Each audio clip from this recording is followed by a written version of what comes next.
দেখো, ফেসবুক পেজের নাম কিভাবে চেঞ্জ করবে আজকের এই ভিডিওটির মাধ্যমে তোমাদের সামনে সম্পূর্ণরূপে শেয়ার করে দেবো। মানে ফেসবুক পেজ না, মানে যে পেজটা রয়েছে সেই পেজের নামটা চেঞ্জ করার জন্য যে পেজের নামটা চেঞ্জ করবো সেই পেজটাকে আগে সিলেক্ট করে নিলাম।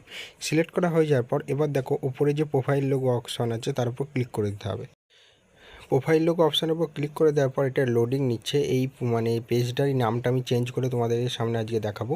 যে এই পেজের নামটাকে হচ্ছে যে গোপাল শাড়ি রয়েছে, এটাকে আমি চেঞ্জ করে যে পেজের নামটা দিতে যাবো সেটা কিন্তু এখান থেকে চেঞ্জ করে নেবো।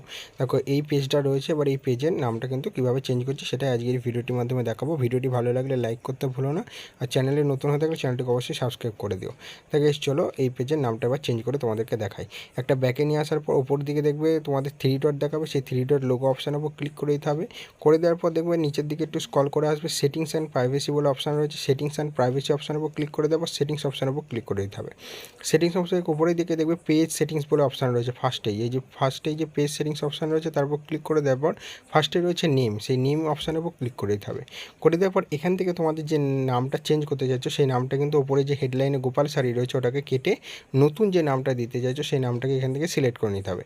সিলেক্ট করা হয়ে গেলে তারপরে তোমাদের যে রিভিউ চেঞ্জ অপশানটা রয়েছে তার উপর ক্লিক করে দেওয়ার পর তারপরে কিন্তু তোমাদের কিন্তু যে ফেসবুকের যে পাসওয়ার্ড দিয়ে রেখেছো সেই পাসওয়ার্ডটা কিন্তু অবশ্যই দিতে হবে, নাহলে কিন্তু এই পেজের নামটা কিন্তু চেঞ্জ হবে না। তাই অবশ্যই কিন্তু পাসওয়ার্ডটা কিন্তু তোমাদের মনে রাখতে হবে।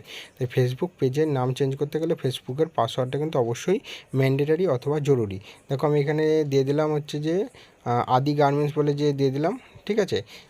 দিয়ে এখন এই রিভিউ চেঞ্জ আর এখানে দেখো সেভ চেঞ্জ অপশান রয়েছে, এই যে সেভ চেঞ্জ অপশানের উপর ক্লিক করে দিতে হবে। তোমাদের শুধু পাসওয়ার্ডটা দিয়ে দেবে, পাসওয়ার্ডটা দেওয়ার পর সেভ চেঞ্জ অপশান রয়েছে, সেই সেভ চেঞ্জ অপশানের উপর যে ক্লিক করে দেবে তোমাদের কিন্তু নামটা অলরেডি কিন্তু চলে যাবে। কিন্তু মানে কিছুক্ষণ লোডিং নেবে, লোডিং নেওয়ার পর কিন্তু নামটা কিন্তু খুব তাড়াতাড়ি তোমরা চেঞ্জ করে নিতে পারবে। আর একবার নামটা চেঞ্জ করা হয়ে গেলে কিন্তু মিনিমাম 90 দিনের মধ্যে কিন্তু আর কোনো নাম চেঞ্জ করতে পারবে না, এটা কিন্তু মাথায় রাখতে হবে তোমাদেরকে, ঠিক আছে। এবার রিভিউ চেঞ্জ অপশানের উপর ক্লিক করে দেওয়ার পর এখানে কিন্তু পাসওয়ার্ডটা দিতে হবে, পাসওয়ার্ডটা দেওয়ার পর সেভ চেঞ্জ অপশানের উপর যে ক্লিক করে দেবে এখানে কিন্তু তাহলে কিন্তু তোমার নামটা কিন্তু চেঞ্জ হবে। এটাই আমি তোমাদেরকে বোঝাতে চাইছি যে পাসওয়ার্ডটা কিন্তু অবশ্যই দরকার। পাসওয়ার্ড যদি না দাও তাহলে কিন্তু তোমরা কখনোই পেজের হচ্ছে যে মানে নামটাকে চেঞ্জ করতে পারবে না। দেখতে পাচ্ছ আমি এখানে সেভ চেঞ্জ অপশান